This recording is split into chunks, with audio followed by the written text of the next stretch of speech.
Months of fighting in western regions of the Democratic Republic of Congo have displaced more than 100,000 people. VOA West Africa correspondent Scott Stearns reports some have sought refuge across the border in Congo-Brazzaville. Fighting in the Dongo region has driven nearly 15,000 Congolese refugees across the border into the Congolese Republic town of Betu. What began as a dispute over local fishing rights now has the governments in Kinshasa and Brazzaville facing another humanitarian crisis. Immigration officer Jean Zoda says he was caught in the crossfire between government troops and ethnic Inyele militiamen.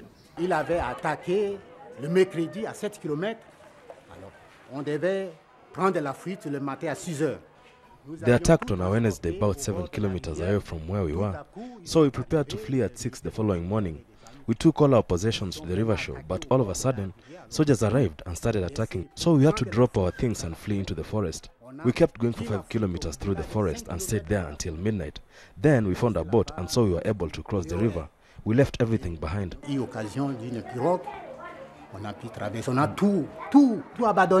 Zoda is among more than 100,000 people who've crossed the Ubangi River into the Republic of Congo since this latest round of fighting in the Democratic Republic of Congo began last October. Refugees are spread across more than 80 sites along 500 kilometers of the river that separates the countries. There's been little humanitarian assistance for these refugees. Only about a third have received food rations over the last 4 months. Refugee Micheline Alemba used to work as a cook.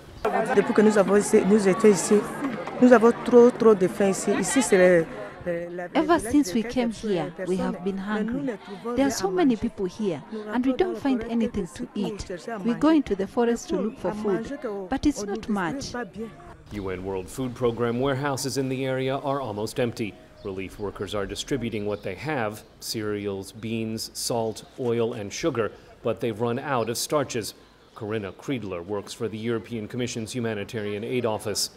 100,000 people is quite a large number of people, and the situation is really bad, as you've seen.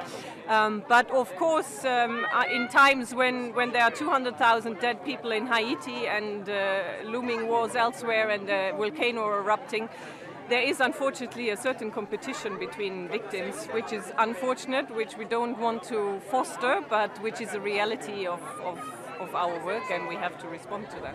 Earlier this month, Inyele militiamen launched their boldest attack yet on the capital of Equateur province, briefly taking control of the governor's office and the airport in Bandaka.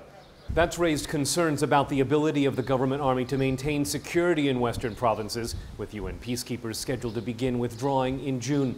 President Joseph Kabila's government says its troops will be ready when the last UN peacekeepers leave next year. Scott Stearns, VOA News, Dakar.